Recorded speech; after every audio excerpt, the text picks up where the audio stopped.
Hello student, তোমাদের প্রত্যেককে welcome আরও একটি নতুন ক্লাস নিয়ে। ডেটা স্ট্রাকচার, নতুন সিলেবাস, সেমিস্টার 2 এর ক্লাস। আমাদের 4 নম্বর ক্লাসটা হয়ে গিয়েছে, তোমরা অনেকেই দেখে নিয়েছো, বা যারা দেখোনি তারা অবশ্যই প্লে লিস্ট ফলো করো। কারণ প্লে লিস্ট ফলো করলে কিন্তু তোমরা বুঝতে পারবে যে আমাদের কোন কোন চ্যাপ্টারগুলো হয়ে গিয়েছে। তো আমাদের সিলেবাস অনুযায়ী আমরা ইউনিট 1-এ ক্লাস করছি। অলরেডি কিন্তু আমাদের ইউনিট 2-এ পুরো ক্লাস কমপ্লিট হয়ে গিয়েছে। তোমরা অনেকে বলছো স্যার আমাদের HTML এর অনুশীলনী সলভ করে দিন। অবশ্যই করে দেবো, যদি তোমাদের প্রত্যেকের ডিমান্ড থাকে HTML এর এক্সারসাইজ অবশ্যই করে দেবো। যাই হোক, আমরা কিন্তু বিগত ক্লাসে চ্যাপ্টার 2 মানে ডেটা স্ট্রাকচার থেকে, যারা গুহপালের বই ফলো করছো, আমরা কিন্তু ওখান থেকে স্ট্যাক অবধি কমপ্লিট করে দিয়েছি। আজকে আমরা মানে স্ট্যাক কমপ্লিট করে লিঙ্ক লিস্ট কমপ্লিট করেছি না, লিঙ্ক লিস্ট অবধি করেছি। আমরা আজকের ক্লাসটা স্ট্যাক থেকে শুরু করব। তোমরা চ্যানেলের সঙ্গে থাকবে। এবং স্ট্যাক, লিঙ্ক লিস্ট, অ্যারে, এগুলো কিন্তু আমরা ডেটা স্ট্রাকচারে দ্বিতীয় ক্লাসেই দেখে নিয়েছি। ঠিক আছে, দ্বিতীয় তৃতীয় ক্লাসে দেখে নিয়েছি। যাই হোক, তো চ্যাপ্টার 2-তে আরও বেশি ডিটেলসে আছে। তোমরা প্রত্যেকে কমেন্ট করে জানিও তোমাদের ভিডিওগুলো কেমন লাগছে। আর অনেকে ভিউ করছো, কমেন্ট হয়তো করছো, কিন্তু লাইক কিন্তু পড়ছে না। সেটা তোমাদের ব্যাপার। ভিডিও ভালো না হলে লাইক কেন করবে সেটাও ঠিক। আবার কমেন্টও করছে স্যার ভিডিও দিন, কিন্তু লাইক কিন্তু সেভাবে পড়ছে না। যাই হোক, তোমরা অডিয়েন্স, তোমাদের উপরেই আমাদেরকে ভিডিও বানাতে হয়। কিন্তু আমি ভিডিও বানাচ্ছি অনেক আশা নিয়েই ভিডিও বানাচ্ছি। অনেকেই হয়তো উপকার পাচ্ছ। আমার যারা ভিডিও দেখছো তাদের মধ্যে অনেকেরই টিউশন টিচার আছে, তাদের হয়তো এই ভিডিওগুলো দরকার নেই। কিন্তু অনেকে এমন ছাত্রছাত্রী আছো যাদের টিউশন নেই, তাদের জন্য কিন্তু আশা করি ভিডিওগুলো অনেকটাই হেল্পফুল। যাই হোক, আজকের ক্লাসে আমরা দেখে নেব স্ট্যাক কি। স্ট্যাক কি আমরা নোটস থেকেও দেখব, আর এবং অবশ্যই বই থেকেও দেখব আমরা স্ট্যাক কি। ঠিক আছে, আচ্ছা, একবার স্ট্যাকটা দেখি। স্ট্যাকের বলার আগে স্ট্যাকের আমাকে ছবি দেখে নিই। এই আমাদের স্ট্যাক। স্ট্যাকে কি হয়, যে ডেটাটা আমার লাস্টে ঢোকে সে কিন্তু আমার ফার্স্টে বেরোয়, যে আমার প্রথমে ঢোকে সেই বেরোয় লাস্টে। তার মানে এখানে কিন্তু লাস্ট ইন ফার্স্ট আউট বা লিফোর কাজটা হয়। এটা কিন্তু স্ট্যাকের মধ্যে হয়। স্ট্যাকের উপর যে থাকে তাকে বলা হয় টপ। ঠিক আছে, এই হলো স্ট্যাকের মেন ব্যাপার। স্ট্যাকে লিফোর কাজ হয়। তোমরা স্ট্যাকটা বই থেকেও ভালো মতো পড়ে নেবে, আমি নোটস থেকে বলছি। স্ট্যাক কি, ইহা হলো একটি লিনিয়ার ডেটা স্ট্রাকচার, অবশ্যই পরপর স্টোর হবে, যা ডেটা সংরক্ষণের একটি পদ্ধতি যেখানে সব শেষে সংরক্ষিত ডেটাটি সবার প্রথমে ব্যবহার করা হয়। একে বলা হয় স্ট্যাক বা লিফো বা লাস্ট ইন ফার্স্ট আউট। ওকে, স্ট্যাকে পুশ এবং পপ অপারেশন বলতে কি বোঝো? পুশ আর পপ, পুশ মানে ঢোকানো, পপ মানে তুলে নেওয়া বা ডিলিট করে দেওয়া। পুশ কি, স্ট্যাক ডেটা স্ট্রাকচারে কোনো ডেটা আইটেমকে সংযোজন করার প্রক্রিয়াকে বলা হয় পুশ, এবং যখন স্ট্যাক থেকে কোনো ডেটাকে আমরা মুছে ফেলি তাকে বলা হবে পপ। এই হলো পুশ এবং পপ। পরের প্রশ্ন, স্ট্যাককে কেন আমরা লিফো বলি, কেন স্ট্যাককে আমরা লাস্ট ইন ফার্স্ট আউট বলি? কি লিফো কথার অর্থ কি? লাস্ট ইন ফার্স্ট আউট, অর্থাৎ স্ট্যাকের মধ্যে যে ডেটাটি প্রথমে ঢোকে সেটি শেষে ব্যবহার করতে হয়, এবং যেটি শেষে ঢোকে সেটিকে প্রথমে ইউজ করতে হয়। তাই ইহাকে বলা হয় FILO, first in last out, অথবা LIFO, last in first out. ঠিক আছে, বুঝতে পেরেছ? আচ্ছা, এবার দেখব আমরা শূন্য স্ট্যাক এবং পূর্ণ স্ট্যাক কি। স্ট্যাক ফাঁকা, স্ট্যাক ভর্তি। শূন্য এবং পূর্ণ বলতে কি বোঝো? আচ্ছা, শূন্য এবং পূর্ণ বলতে কি বোঝো দেখে নিই আমরা। শূন্য স্ট্যাক কি, স্ট্যাকে যদি ডেটা আইটেম না থাকে তখন তাকে বলা হয় শূন্য স্ট্যাক বা নাল স্ট্যাক। স্ট্যাকে যদি ডেটা আইটেম সম্পূর্ণ থাকে তখন তাকে বলবো আমরা পূর্ণ স্ট্যাক। ঠিক আছে, এবার একটা প্রশ্ন এখান থেকে দেখতে হবে আমাদের, স্ট্যাকে পুশ এবং পপ অপারেশন বলতে কি বোঝো? পুশ আর পপের মধ্যে পার্থক্য কি? স্ট্যাক ডেটা স্ট্রাকচারে কোনো ডেটা আইটেম সংযোজন করার প্রক্রিয়াকে বলা হয় পুশ। এদিকে 1 নম্বর, স্ট্যাক ডেটা স্ট্রাকচার থেকে কোনো ডেটা আইটেম বিয়োজন করার প্রক্রিয়াকে বলা হয় কি? পপ। সংযোজন মানে ইনসার্ট করা, বিয়োজন মানে ডিলিট করা। 2 নম্বর, স্ট্যাক ডেটা স্ট্রাকচার এর ডেটা সংযোজন বা পুশ কেবলমাত্র টপ পজিশনে হয়ে থাকে। মানে আমি যখন ডেটাকে এখান থেকে আমি সংযোজন করব, ওটা কিন্তু আমার টপের থেকেই হবে, মানে ওপর থেকেই হবে। ঠিক আছে, আচ্ছা। আর স্ট্যাক ডেটা স্ট্রাকচারে ডেটা বিয়োজন বা পপ কেবলমাত্র টপ পজিশন থেকেই হয়, ওটা টপ থেকেই হয়, ঠিক আছে। আচ্ছা আচ্ছা, এবার স্ট্যাক ডেটা স্ট্রাকচার কয় প্রকার? স্ট্যাক কোন ধরনের ডেটা স্ট্রাকচার? অবশ্যই লিনিয়ার ডেটা স্ট্রাকচার। আচ্ছা, তোমাদের বই থেকে একটা জিনিস পড়তে হবে আমাদের এখান থেকে, স্ট্যাকের কয়েকটি বৈশিষ্ট্য লেখো। কী কী বৈশিষ্ট্য আছে দেখো না। স্ট্যাক হলো একটি ডেটা স্ট্রাকচার যা লিফো বা ফিলো পদ্ধতিতে কাজ করে। 2 নম্বর, স্ট্যাক ডেটা স্ট্রাকচারে নতুন ডেটা আইটেম যোগ করা যায় এবং এখান থেকে প্রয়োজন অনুসারে ডেটাকে বিয়োজন করে নেওয়া যায়। আচ্ছা, আরেকটা দেখে নিই, স্ট্যাক ডেটা স্ট্রাকচারে একটি পয়েন্টার বা নির্দেশক থাকে যাকে টপ বলা হয়, ঠিক আছে, ওপর থেকে নেওয়া হয়। এই 3টা পড়লেই হয়ে যাবে। আরেকটা দেখে রাখবা, স্ট্যাক হলো ডাইনামিক বা পরিবর্তনশীল ধরনের ডেটা স্ট্রাকচার। আচ্ছা, বাস্তব জীবনের স্ট্যাকের ব্যবহার, তুমি প্লেট রাখতে পারো বা ইট রাখতে পারো, যে ইটটা লাস্টে রাখলে সেটা ফার্স্টে ইউজ করবে, যে ইটটা প্রথমে রেখেছো ওইটা লাস্টে ইউজ হবে, ওইটা বাস্তব জীবনের কাজ। আচ্ছা, এবার যদি আমাদের এমএসকে স্ট্যাক বলতে কী বোঝো বা এমএসকে এসটিকে বলতে কী বোঝো, নোটসও লেখানো আছে, দেখে নাও। ম্যাক্স স্ট্যাক কাকে বলে? ইহার সাহায্যে স্ট্যাকের সর্বোচ্চ উপাদান সংখ্যা লেন্থ বা সাইজকে নির্দেশ করা হয়, অর্থাৎ একটি লিস্টের মধ্যে যত পর্যন্ত ডেটা আমরা স্টোর করতে পারবো তাকেই হচ্ছে বলে ম্যাক্স স্ট্যাক। মানে একটা লিস্টের মধ্যে যতগুলো ডেটা আমি স্ট্যাক করতে করতে পারবো সেটা হচ্ছে ম্যাক্সিমাম স্ট্যাক বা ম্যাক্স স্ট্যাক, ঠিক আছে। আচ্ছা, এখানে একটা জিনিস বলতে হবে, স্ট্যাকে ওভারফ্লো এবং আন্ডারফ্লো অবস্থা বলতে কী বোঝো? তো স্টুডেন্ট, তোমরা হয়তো বুঝতে পারছো যে প্রশ্নগুলো আমরা এখান থেকে সলভ করছি এগুলো সবই কিন্তু আমাদের অনুশীলনীর প্রশ্ন। তো তোমরা যখন বই থেকে পড়বে, যখন চ্যাপ্টারটা শেষ করে অনুশীলনী যাবে, তখন দেখবে যে তোমাদের কিন্তু হাতে এই প্রশ্নগুলোই থাকবে। আর তোমরা ক্লাস করতে করতে অবশ্যই প্রশ্নগুলোর উত্তর পেয়ে যাচ্ছ, এটা কিন্তু তোমাদেরই সুবিধা হচ্ছে অনেক। তো আমি প্রত্যেককে বলবো তোমরা অবশ্যই এগুলো নোটস করবে, বাড়িতে প্রশ্নগুলো লিখবে, মুখস্থ করে না দেখে লিখবে, প্র্যাকটিস করবে, অনেক ভালো রেজাল্ট তোমরা পাবে। যাই হোক, স্ট্যাকে ওভারফ্লো এবং আন্ডারফ্লো বলতে কিছু কী বোঝো? ওভারফ্লো আমরা জানি জল ওভারফ্লো হয়ে যায়, যখন ডেটা ভর্তি থাকে তখন যদি কোনো ডেটাকে আমরা প্রবেশ করানোর চেষ্টা করি ওটা কী হবে? ওভারফ্লো, ঠিক আছে। আর যখন ডেটা ফাঁকা থাকবে তখন যদি আমার ডেটাকে আমরা ওখান থেকে আচ্ছা দেখে নাও সংজ্ঞাটা ভালোভাবে। স্ট্যাকে যখন ডেটা ভর্তি থাকে তখন যদি নতুন ডেটা ঢোকানো হয় তাকে বলা হবে ওভারফ্লো, তখন একটা এরর মেসেজ দেখাবে, এটা ওভারফ্লো মেসেজ দেখাবে, ঠিক আছে।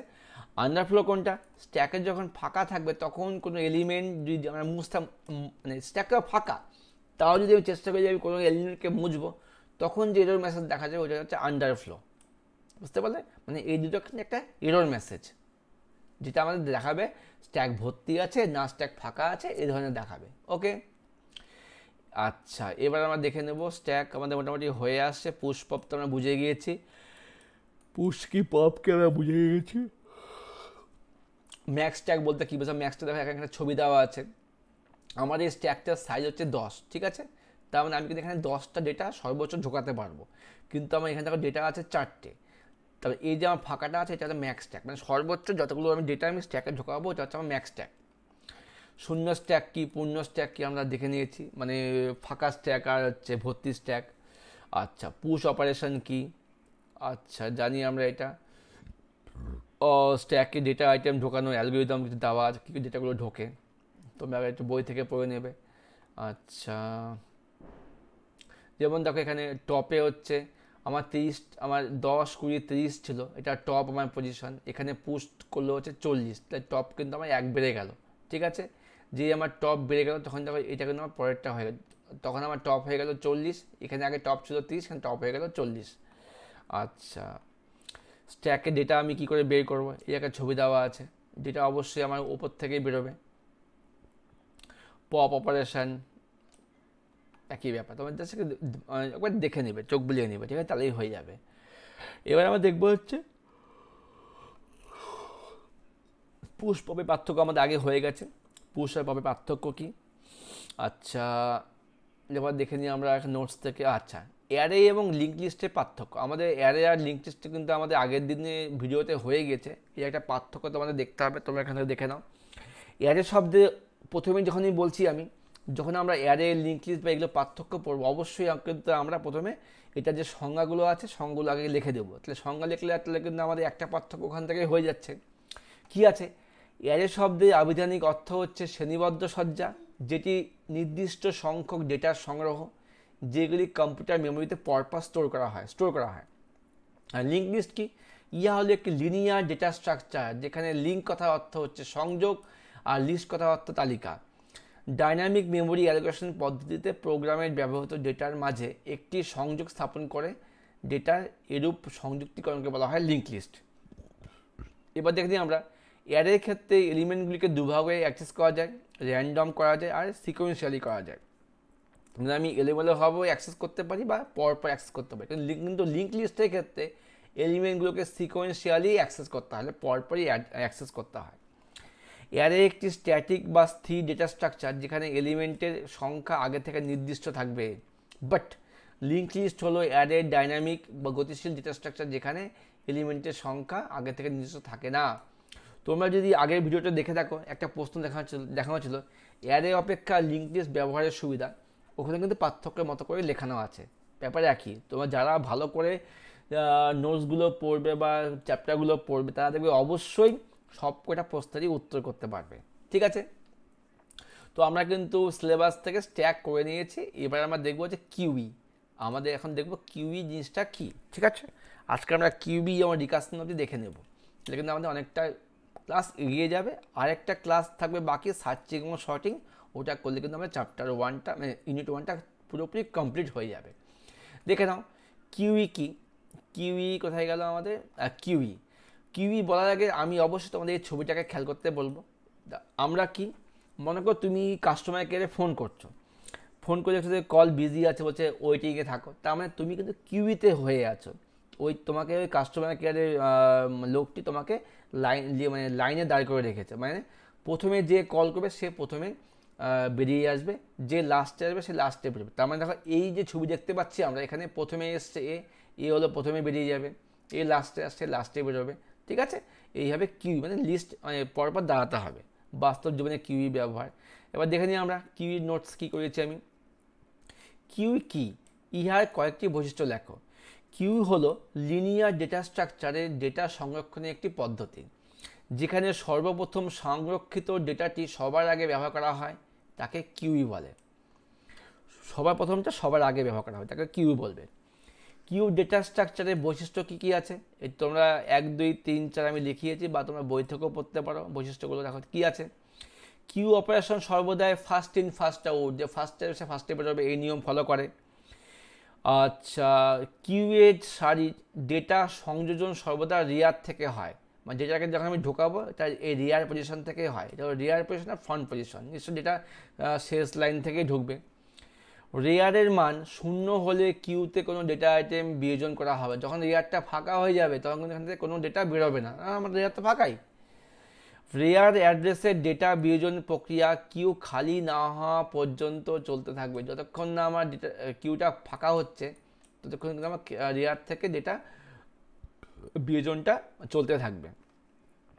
এগুলোই তোমাদের নোটসে দেওয়া আছে, তোমরা যে কোনো একটা স্ক্রিনশট নাও বা বইয়ে দাগিয়ে নাও, একই ব্যাপার। পরের প্রশ্ন, কিউতে ফ্রন্ট এবং রেয়ার বলতে কী বোঝো? দেখো এটা আমাদের ফ্রন্ট, এটা আমাদের রেয়ার, তাহলে বলতে আমরা কী বুঝি দেখে নিই।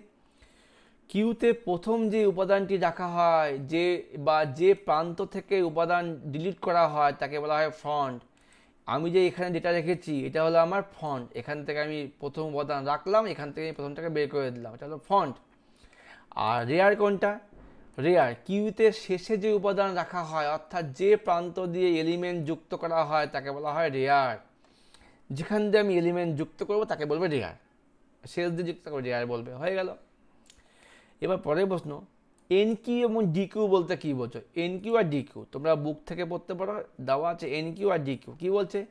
কিউতে ডেটা সংযোজন করার প্রক্রিয়াকে বলা হয় এন কিউ, এবং কিউ থেকে ডেটা ডিলিট বা বিয়োজনকে বলা হয় ডি কিউ। যেটা আমি সংযোগ করছি সেটা এন কিউ, যেটা আমি বের করছি এটা ডি কিউ। ওকে, আচ্ছা, এবার কিছু উদাহরণ দেওয়া আছে, তোমরা দেখে নিও উদাহরণটা। এবার দেখি পরের প্রশ্ন, ফিফো এবং এফসিএফএস, ফিফো এবং এফসিএসএস বলতে কী বোঝো? দেখো আমরা লিফো দেখেছি, ফিলো দেখেছি। লিফো হয় কোথায় আমাদের? লিফো আমাদের হচ্ছে লাস্ট ইন ফার্স্ট আউট, এটা হচ্ছে আমার হচ্ছে স্ট্যাকের ক্ষেত্রে লিফো হচ্ছে। আচ্ছা, তারপর কিউ এর ক্ষেত্রে হচ্ছে FIFO, first in first out হচ্ছে। দেখে নাও, কিউতে যেহেতু প্রথম এলিমেন্টটি প্রথমে ব্যবহার করা হয়, তাই একে ফিফো বলা হয়, মানে ফার্স্ট ইন ফার্স্ট আউট বলা হয়, বা ফার্স্ট কাম ফার্স্ট সার্ভ, এফসিএফএস বলা হয়। কিউতে ওভারফ্লো এবং আন্ডারফ্লো বলতে কী বোঝো? যেমন আমরা স্ট্যাকে দেখেছি আন্ডারফ্লো আর ওভারফ্লো, কিউতেও ওভারফ্লো আন্ডারফ্লো আছে, বলতে কী বোঝো দেখে নিই। ওভারফ্লো কি? অ্যারে ব্যবহার করে কিউ উপস্থাপনে কিউয়ের আইটেম সংখ্যা আগে থাক আগে থেকে নির্দিষ্ট করে দিলে যদি কিউতে সাইজে সমান সংখ্যক আইটেম থাকে, তখন নতুন আইটেম যুক্ত করার চেষ্টা করলে নতুন আইটেম যুক্ত করা যায় না। এই অবস্থাকে বলা হয় ওভারফ্লো। মানে কিউতে তোমার 10জন লোককে আজকে টিকিট দেওয়া হবে, 10জন দাঁড়িয়ে আছে, তারপরেও তুমি একজন ঢোকার চেষ্টা করছো, তখন যে মেসেজ দেখাবে এটা হচ্ছে কিউ ওভারফ্লো। একইভাবে আন্ডারফ্লো কী হবে? যদি কিউ ফাঁকা বা খালি থাকে, তখন আইটেম ডিলিট করার চেষ্টা করলেও আইটেম ডিলিট করা যায় না। এই অবস্থাকে বলা হয় আন্ডারফ্লো। বুঝতে পারলে ওভারফ্লো এবং আন্ডারফ্লো? আশা করি বুঝতে পেরেছ। পরের প্রশ্ন, 36 নম্বর প্রশ্ন, কম্পিউটার মেমোরিতে কিউ উপস্থাপনের দুটি পদ্ধতির নাম উল্লেখ করো। কিউ আমরা ইউজ করতে পারি অ্যারে ব্যবহার করে করতে পারি কিউ, এবং লিঙ্ক লিস্ট ব্যবহার করে আমরা কিউ এর কাজটা করতে পারি। ঠিক আছে স্টুডেন্ট, ক্লাসগুলো চলছে, যারা এখনও অবধি লাইক কমেন্ট করনি, অবশ্যই তোমাদের মূল্যবান আঙুল দিয়ে একটা লাইক করে দাও। আর যদি মনে হয় কিছু কমেন্ট করার আছে, অবশ্যই কমেন্ট করে দাও। তোমাদের লাইক এবং কমেন্ট কিন্তু তোমাদেরকে নতুন নতুন ভিডিও খুব তাড়াতাড়ি নিয়ে আসার পথ দেখাবে। ঠিক আছে? আচ্ছা, এবার দেখবো আমরা কিউয়ের দুটি ব্যবহার কি। কিউ ব্যবহার করা হয় অনলাইন টিকিট রিজার্ভেশন করতে, কিউ ইউজ করা হয় কোনো কোম্পানি কাস্টমার কেয়ারের কলিং সিস্টেমে কিউ ইউজ করা হয়। এগুলো কিউয়ের ব্যবহার। তো আমরা কিউ দেখে নিলাম। কিউ এর কিছু ভাগ আছে, বৃত্তাকার কিউ, সার্কুলার কিউ আছে, প্রায়োরিটি কিউ আছে। ও আচ্ছা, এখানে একটা জিনিস বলে পড়তে হবে, কিউ এর শ্রেণীবিভাগ কত। দেখো, কিউ এর শ্রেণীবিভাগ আমাদের জানতে হবে। টাইপস অফ কিউ, কিউ আমাদের কয় প্রকার? Simple queue, circular queue, priority queue এবং ডাবল এন্ডেড কিউ, ডিই কিউবি। Simple queue, circular queue, priority queue এবং ডাবল এন্ডেড কিউ। এর মধ্যে আবার প্রায়োরিটি কিউ আমাদের দু প্রকার, অ্যাসেন্ডিং প্রায়োরিটি কিউ এবং ডিসেন্ডিং প্রায়োরিটি কিউ। আর ডাবল এন্ডেড কিউটা হচ্ছে আমার দুই প্রকার, ইনপুট রেস্ট্রিক্টেড কিউ ডিকিউ আর আউটপুট রেস্ট্রিক্টেড ডিকিউ। বুঝতে পেরেছ? এই আমাদের কিউ এর শ্রেণী বিভাগ। ভালো করে স্ক্রিনশট নিয়ে নাও আর টুকে নিতে পারো। ঠিক আছে, এবার দেখবো সিম্পল কিউ বা লিনিয়ার কিউ বলতে কী বোঝো? সরল কিউ। এই ধরনের কিউ মূলত অ্যারে ব্যবহার করে উপস্থাপন করা হয়, তাকে বলা হয় সিম্পল কিউ, সিম্পল বা লিনিয়ার কিউ। লিখে দেবেন। সার্কুলার কিউ কোনটা? চক্রাকার কিউ হলো এক ধরনের সাধারণ কিউ যেখানে কিউ এর শেষ এলিমেন্টটি ওই কিউ এর প্রথম এলিমেন্টের সঙ্গে যুক্ত থাকে। একটি চক্রাকার চক্র তৈরি করে, তাকে বলা হয় সার্কুলার কিউ। মানে হচ্ছে এই চক্র মতো থাকবে সার্কুলার কিউ। ঠিক আছে? আচ্ছা, 41 নম্বর প্রশ্ন, প্রায়োরিটি কিউ বলতে কী বোঝো? প্রায়োরিটি কিউ হলো এক ধরনের কিউ যেখানে প্রতিটা এলিমেন্টে একটি প্রায়োরিটি থাকে। অর্থাৎ যে এলিমেন্টটি প্রায়োরিটি সর্বোচ্চ বা হাইয়েস্ট হয়, সেই এলিমেন্টটি কিউ এর প্রথমে অবস্থান করে। প্রায়োরিটি কিউ এলিমেন্টগুলি প্রায়োরিটির ক্রম অনুযায়ী কিউতে অবস্থান করে। যে আগে আসবে সে আগে থাকবে, এমন একটা প্রায়োরিটি মেনটেন করবে। ঠিক আছে, এবার দেখো ডাবল এন্ডেড কিউ বা ডি কিউ। যে কিউতে এলিমেন্ট উভয় প্রান্ত থেকে ইনসার্ট বা ডিলিট করা যায়, মানে প্রথম থেকেও ইনসার্ট করা যাচ্ছে, শেষ প্রান্ত থেকেও ইনসার্ট বা ডিলিট করা যাচ্ছে, মানে কিন্তু মাঝখান দিয়ে হবে না, মাঝখানে হবে না, তাকে বলা হবে ডাবল এন্ডেড কিউ বা ডি কিউ। ঠিক আছে, তো এই হলো আমাদের কিউ এর ভাগগুলো দেখে নিলাম, কিউ এর ভাগগুলোর সংজ্ঞা দেখে নিলাম। তো বাস্তব জীবনে কিউ এর উদাহরণ আমরা দেখে নিয়েছি। ঠিক আছে, আগে এই যে কীভাবে আমরা কাজ করছি বা কীভাবে লাইন দিয়ে টিকিট কাটছি, মেমোরিতে কিউ কী করে হচ্ছে স্টোর হচ্ছে, এগুলো দেওয়া আছে, যার বই থেকে ভালো মতো দেখে নিও তোমরা। আচ্ছা, কিউ থেকে আর বেশি কিছু পড়ার নেই। এবার হচ্ছে রিকারশন। তো স্টুডেন্ট 20 মিনিটের ক্লাস হয়ে গিয়েছে, তোমরা অধৈর্য হয়ে গেছে মনে হচ্ছে কিন্তু হয়তো হয়ে যাবে। বড় ভিডিও হলে খুব মুশকিল, যদিও তোমাদের যা সিলেবাস এটা কিন্তু শেষ করা মানে প্রচুর সমস্যাসাপেক্ষ ব্যাপার। কারণ দেখো এক একটা কিউর ওপর ক্লাস 4 ঘন্টা করে ক্লাস দিয়েছে, মানে স্কুলের জন্য দিয়েছে, ঠিক আছে। তো স্কুলের স্যাররা হয়তো অনেকক্ষণ তোমাদের ভালো মতো বুঝাবে। যাই হোক, আমাদের বাকি আছে রিকার্সন আর সার্চিং। আশা করি পরবর্তী ক্লাসে আমরা দুটোই শেষ করে দেব। তো আপাতত ক্লাসটা এখানে শেষ করছি, দেখা হচ্ছে পরবর্তী কোনো ক্লাস নিয়ে। তোমাদের কমেন্টসের ওপর নতুন নতুন ক্লাসগুলো আসবে, লাইকের উপরে আসবে। অবশ্যই সঙ্গে থেকো, পাশে থেকো। ঘোষ কম্পিউটার একাডেমি তোমাদেরও পাশে থাকবে অবশ্যই, কথা দিচ্ছি। Bye, best of lakh.